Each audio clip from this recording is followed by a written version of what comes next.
आइए सुनते हैं मुंशी प्रेमचंद की कहानी घर जमाई। हरिधन जेठ की दोपहरी में ऊख में पानी देकर आया और बाहर बैठा रहा। घर में से धुआं उठता नजर आता था। छन छन की आवाज भी आ रही थी। उसके दोनों साले उसके बाद आए और घर में चले गए।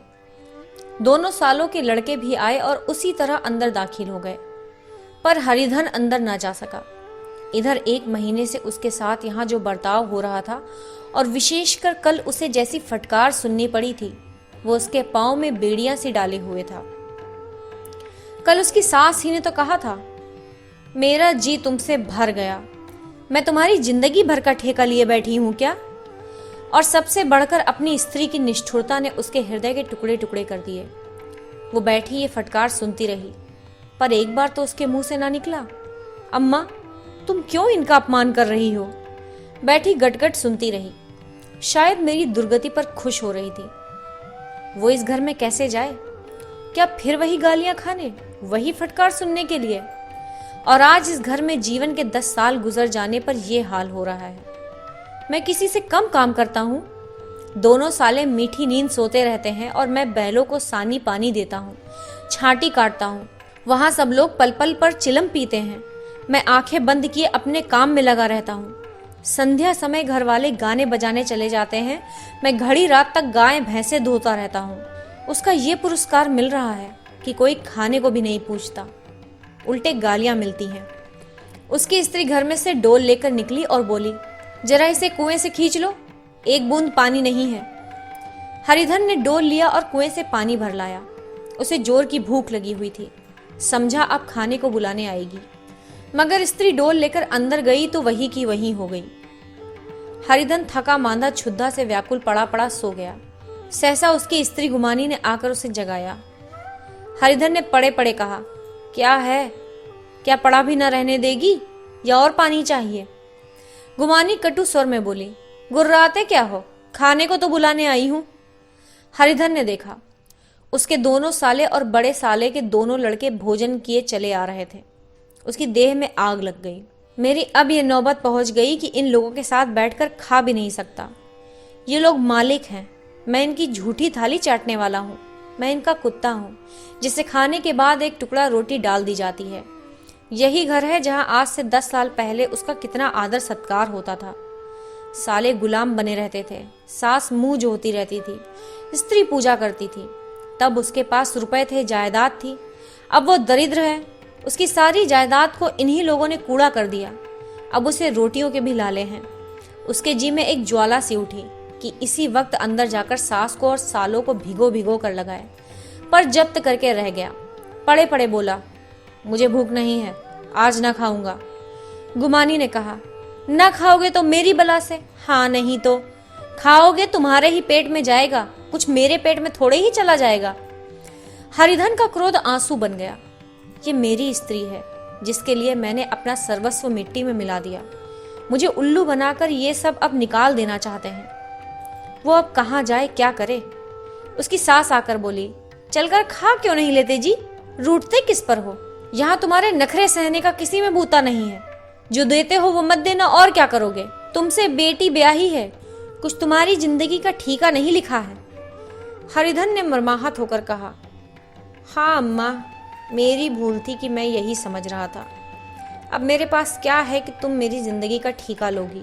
जब मेरे पास भी धन था तब सब कुछ आता था, अब दरिद्र हूं, तुम क्यों बात पूछोगी?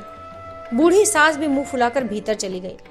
बच्चों के लिए बाप एक फालतू सी चीज, एक विलास की वस्तु है, जैसे घोड़े के लिए चने या बाबुओं के लिए मोहन भोग। माँ रोटी दाल है, मोहन भोग उम्र भर ना मिले तो किसका नुकसान है, मगर एक दिन रोटी दाल के दर्शन ना हो तो फिर देखिए क्या हाल होता है। पिता के दर्शन कभी कभी शाम सवेरे हो जाते हैं। वो बच्चों को उछालता है, दुलारता है, कभी गोद में लेकर या उंगली पकड़कर सैर कराने ले जाता है, और बस यही उसके कर्तव्य की इति है। वो परदेश चला जाए, बच्चे को परवाह नहीं होती, लेकिन माँ तो बच्चे का सर्वस्व है। बालक 1 मिनट के लिए भी उसका वियोग नहीं सह सकता। पिता कोई हो उसे परवाह नहीं, केवल एक उछलने कूदने वाला आदमी होना चाहिए।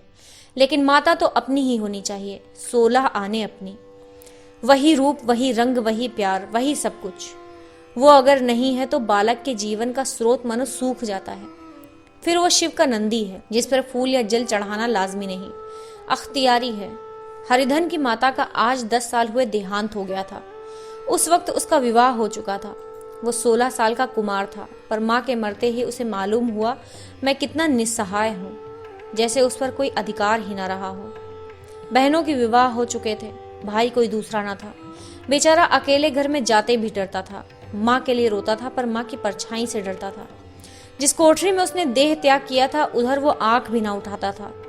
घर में एक बुआ थी, वो हरिधन का दुलार करती। हरिधन को अब दूध ज्यादा मिलता, काम भी कम करना पड़ता। बुआ बार बार पूछती, बेटा कुछ खाओगे? बाप भी अब उसे ज्यादा प्यार करता, उसके लिए अलग गाय मंगवा दी। कभी कभी उसे कुछ पैसे दे देता कि जैसे चाहे खर्च करे। पर इन मरहमों से वो घाव न पूरा होता था जिसने उसकी आत्मा को आहत कर दिया था। ये दुलार और प्यार उसे बार बार माँ की याद दिलाता। माँ की घुड़कियों में जो मजा था, वो क्या इस दुलार में था? माँ से मांग कर, लड़कर, ठुनक कर, रूठ कर लेने में जो आनंद था, वो क्या इस भिक्षादान में था? पहले वो स्वस्थ था, मांग कर खाता, लड़ लड़ कर खाता। अब वो बीमार था, अच्छे से अच्छे पदार्थ उसे दिए जाते पर भूख ना थी। साल भर तक वो इसी दशा में रहा। फिर दुनिया बदल गई। एक नई स्त्री, जिसे लोग उसकी माता कहते थे, उसके घर में आई और देखते देखते एक काली घटा की तरह उसके संकुचित भूमंडल पर छा गई। सारी हरियाली, सारे प्रकाश पर अंधकार का पर्दा पड़ गया। हरिधन ने इस नकली माँ से बात तक न की, कभी उसके पास तक नहीं गया। एक दिन घर से निकला और ससुराल चला आया। बाप ने बार बार बुलाया, पर उनके जीते जी वो फिर उस घर में न गया। जिस दिन उसके पिता के देहांत की सूचना मिली, उसे एक प्रकार का ईर्ष्यामय हर्ष हुआ। उसकी आंखों में आंसू की एक बूंद भी न आई। इस नए संसार में आकर हरिधन को एक बार फिर मात्र स्नेह का आनंद मिला। उसकी सास ने ऋषि वरदान की भांति उसके शून्य जीवन को विभूतियों से परिपूर्ण कर दिया। मरुभूमि में हरियाली उत्पन्न हो गई। सालियों की चुहल में, सास के स्नेह में, सासों के वाक विलास में और स्त्री के प्रेम में उसके जीवन की सारी आकांक्षाएं पूरी हो गईं। सास कहती, बेटा तुम इस घर को अपना ही घर समझो, तुम ही मेरी आंखों के तारे हो। वो उससे अपने लड़कों की बहुओं की शिकायत करती। वो दिल में समझता था सास जी मुझे अपने बेटों से भी ज्यादा चाहती हैं। बाप के मरते ही वो घर गया और अपने हिस्से की जायदाद को कूड़ा करके रुपयों की थैली लिए हुए आ गया। अब उसका दूना सत्कार होने लगा। उसने अपनी सारी संपत्ति सास के चरणों पर अर्पण करके अपने जीवन को सार्थक कर दिया। अब तक उसे कभी कभी घर की याद आ जाती थी, अब भूल कर भी उसकी याद ना आती, मानो वो उसके जीवन का कोई भीषण कांड था जिसे भूल जाना ही उसके लिए अच्छा था। वो सबसे पहले उठता, सबसे ज्यादा काम करता। उसका मनोयोग, उसका परिश्रम देखकर गांव के लोग दांतों तले उंगली दबाते थे। उसके ससुर का भाग बखानते, जिसे ऐसा दामाद मिल गया। लेकिन ज्यों-ज्यों दिन गुजरते गए, उसका मान सम्मान घटता गया। पहले देवता, फिर घर का आदमी, अंत में घर का दास हो गया। रोटियों में भी बाधा पड़ गई, अपमान होने लगा। अगर घर के लोग भूखों मरते और साथ ही उसे भी मरना पड़ता तो उसे जरा भी शिकायत न होती। लेकिन जब देखता और लोग मूंछों पर ताव दे रहे हैं, केवल मैं ही दूध की मक्खी बना दिया गया हूँ, तो उसके अंतःस्थल से एक लंबी ठंडी आह निकल आती। अभी उसकी उम्र 25 साल ही तो थी। इतनी उम्र घर में कैसे गुजरेगी? और तो और उसकी स्त्री ने भी आंखें फेर ली। ये उस विपत्ति का सबसे क्रूर दृश्य था। हरिधन तो उधर भूखा प्यासा चिंता दाह में जल रहा था, इधर घर में सास जी और दोनों सालों में बातें हो रही थी। गुमानी भी हाँ में हाँ मिलाती जाती थी। बड़े साले ने कहा, हम लोगों की बराबरी करते हैं, ये नहीं समझते कि किसी ने उनकी जिंदगी भर का बीड़ा थोड़े ही लिया है। 10 साल हो गए हैं, इतने दिनों में क्या 2-3 हजार ना हड़प गए होंगे? छोटे साले बोले, मजूर हो तो आदमी घुड़के भी, डांटे भी, अब इनसे कोई क्या कहे, ना जाने इनसे कभी पिंड छूटेगा भी या नहीं। अपने दिल में समझते होंगे मैंने 2000 रुपए नहीं दिए हैं, ये नहीं समझते कि उनके 2000 कब के उड़ चुके। 1.25 सेर तो 1 जून को चाहिए। सास ने गंभीर भाव से कहा, बड़ी भारी खुराक है। गुमानी माता के सिर से जू निकाल रही थी, सुलगते हुए हृदय से बोली, निकम्मे आदमी को खाने के सिवा और काम ही क्या रहता है। बड़े, खाने की कोई बात नहीं है, जिसकी जितनी भूख हो उतना खाए, लेकिन कुछ पैदा भी तो करना चाहिए। ये नहीं समझते कि पहुनई में किसी के दिन कटे हैं। छोटे, मैं तो एक दिन कह दूंगा, अपनी राह लीजिए, आपका कर्जा नहीं खाया है। गुमानी घर वालों की ऐसी ऐसी बातें सुनकर अपने पति से द्वेष करने लगी थी। अगर वो बाहर से 4 पैसे लाता तो इस घर में उसका कितना मान सम्मान होता। वो भी रानी बनकर रहती। ना जाने क्यों बाहर जाकर कमाते उसकी नानी मरती है। गुमानी की मनोवृत्तियां अभी तक बिल्कुल बालपन की सी थीं। उसका अपना कोई घर न था। उसी घर का हित अहित उसके लिए भी प्रधान था। वो भी उन्हीं शब्दों में विचार करती, इस समस्या को उन्हीं आंखों से देखती जैसे उसके घर वाले देखते थे। सच तो है, 2000 रुपए में क्या किसी को मोल ले लेंगे? 10 साल में 2000 होते ही क्या है? 200 ही तो साल भर के हुए। क्या 2 आदमी साल भर में 200 भी ना खाएंगे? फिर कपड़े लत्ते दूध घी सभी कुछ तो है। 10 साल हो गए, एक पीतल का छल्ला नहीं बना। घर से निकलते तो जैसे इनके प्राण निकलते हैं। जानते हैं जैसे पहले पूजा होती थी वैसे ही जन्म भर होती रहेगी। ये नहीं सोचते कि पहले और बात थी और अब और बात है। बहू तो पहले ससुराल जाती है तो उसका कितना महात्म होता है। उसकी डोली से उतरते ही बाजे बजते हैं। गांव मोहल्ले की औरतें उसका मुंह देखने आती हैं और रुपए देती हैं। महीनों उसे घर भर से अच्छा खाने को मिलता है, अच्छा पहनने को। कोई काम नहीं लिया जाता है, लेकिन 6 महीनों के बाद उसकी कोई बात भी नहीं पूछता। वो घर भर की लौंडी हो जाती है। उनके घर में मेरी भी तो वही गति होती। फिर काहे का रोना? जो ये कहो कि मैं तो घर में काम करता हूँ तो तुम्हारी भूल है। मजूर की और बात है, उसे आदमी डांटता भी है, मारता भी है, जब चाहता है रखता है, जब चाहता है निकाल देता है, कसकर काम लेता है। ये नहीं कि जब जी में आया कुछ काम किया, जब जी में आया पढ़कर सो रहे। हरिधन अभी पड़ा अंदर ही अंदर सुलग रहा था कि दोनों साले बाहर आए और बड़े साहब बोले, भैया उठो, तीसरा पहर ढल गया है, अब कब तक सोते रहोगे? सारा खेत पड़ा हुआ है। हरिधन चट उठ बैठा और तीव्र स्वर में बोला, क्या तुम लोगों ने मुझे उल्लू समझ लिया है? दोनों साले हक्का बक्का हो गए। जिस आदमी ने कभी जबान नहीं खोली, हमेशा गुलामों की तरह हाथ बांधे हाजिर रहा, वो आज एकाएक इतना आत्माभिमानी हो जाए, ये उनको चौंका देने के लिए काफी था। कुछ जवाब न सूझा। हरिधन ने देखा इन दोनों के कदम उखड़ गए हैं, तो एक धक्का और देने की प्रबल इच्छा को रोक न सका। उसी ढंग से बोला, मेरी भी आंखें हैं, अंधा नहीं हूं, न बहरा ही हूं। छाती फाड़ कर काम करूं और उस पर भी कुत्ता समझा जाऊं? ऐसे गधे और कहीं होंगे। अब बड़े साले भी गर्म पड़े। तुम्हें किसी ने यहां बांध तो नहीं रखा है? अब की हरिधन लाजवाब हुआ, कोई बात न सूझी। बड़े ने फिर उसी ढंग से कहा, अगर तुम ये चाहो कि जन्म भर पाहुने बने रहो और तुम्हारा वैसा ही आदर सत्कार होता रहे तो ये हमारे वश की बात नहीं है। हरिधन ने आंखें निकाल कर कहा, क्या मैं तुम लोगों से कम काम करता हूँ? बड़े, ये कौन कहता है? हरिधन, तो तुम्हारे घर की नीति है कि जो सबसे ज्यादा काम करे वही भूखों मारा जाए। बड़े, तुम खुद खाने नहीं गए, क्या कोई तुम्हारे मुंह में कौर डाल देता? हरिधन ने ओठ चबाकर कहा, मैं खुद खाने नहीं गया कहते तुम्हें लाज नहीं आती? नहीं आई थी बहन तुम्हें बुलाने? छोटे साले ने कहा, अम्मा भी तो आई थी, तुमने कह दिया मुझे भूख नहीं है, तो क्या करती? सास भीतर से लपकी चली आ रही थी। ये बात सुनकर बोली, कितना कहकर हार गई, कोई उठे ना तो मैं क्या करूं? हरिधन ने विष खून और आग में भरे हुए स्वर से कहा, मैं तुम्हारे लड़कों का झूठा खाने के लिए हूं? मैं कुत्ता हूं कि तुम लोग खाकर मेरे सामने रूखी रोटी का टुकड़ा फेंक दो? बुढ़िया ने ऐठ कर कहा, तो क्या तुम लड़कों की बराबरी करोगे? हरिधन परास्त हो गया। बुढ़िया ने एक ही वाक प्रहार में उसका काम तमाम कर दिया। उसकी तनी हुई भवें ढीली पड़ गई, आंखों की आग बुझ गई, फड़कते हुए नथुने शांत हो गए। किसी आहत मनुष्य की भांति वह जमीन पर गिर गया। क्या तुम मेरे लड़कों की बराबरी करोगे? ये वाक्य एक लंबे भाले की तरह उसके हृदय में चुभता चला जाता था। ना हृदय का अंत था, ना उस भाले का। सारे घर ने खाया, पर हरिधन न उठा। सास ने मनाया, सालियों ने मनाया, ससुर ने मनाया, दोनों साले मनाकर थक गए। हरिधन न उठा। वहीं द्वार पर एक टाट पर पड़ा था। उसे उठाकर सबसे आगे कुएं पर ले गया और जगत पर बिछाकर पड़ा रहा। रात भीग चुकी थी। अनंत प्रकाश में उज्जवल तारे बालकों की भांति क्रीड़ा कर रहे थे। कोई नाचता था, कोई उछलता था, कोई हंसता था, कोई आंखें भींचकर फिर खोल देता था। कोई साहसी बालक सपाट भरकर एक पल में उस विस्तृत क्षेत्र को पार कर लेता था और न जाने कहाँ छिप जाता था। हरिधन को अपना बचपन याद आया, जब वो भी इसी तरह क्रीड़ा करता था। उसकी बाल स्मृतियां उन्हीं चमकीले तारों की भांति प्रज्वलित हो गईं।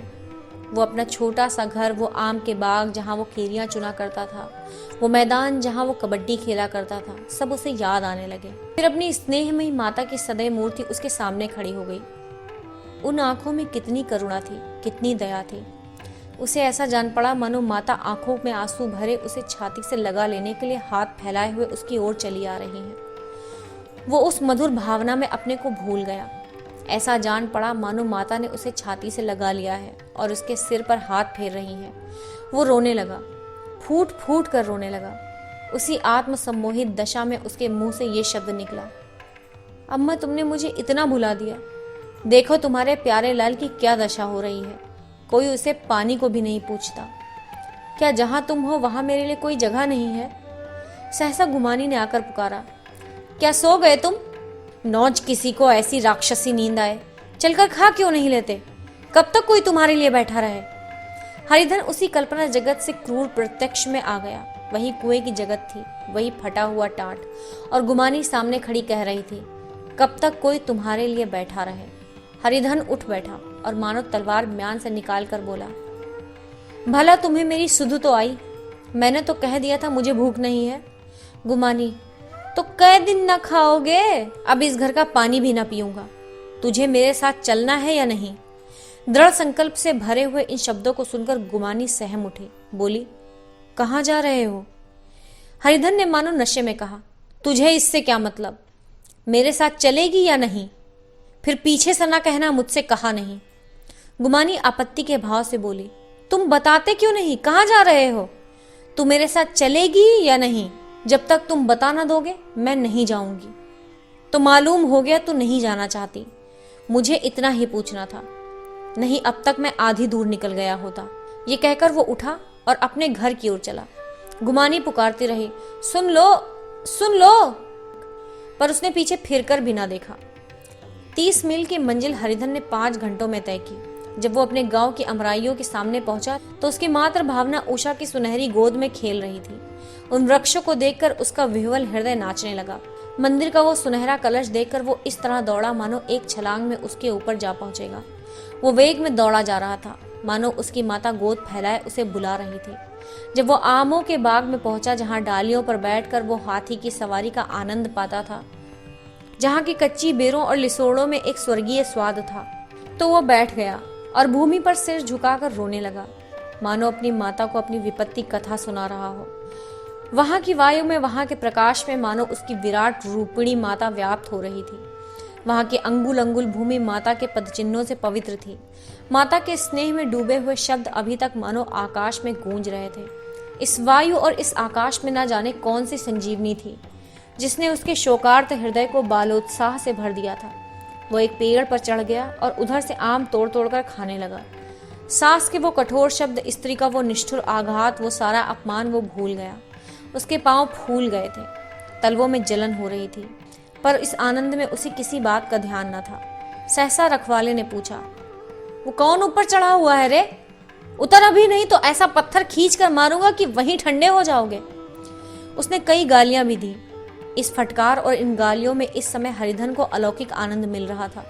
वो डालियों में छिप गया, कई आम काट काट कर नीचे गिराए और जोर से ठट्ठा मारकर हंसा।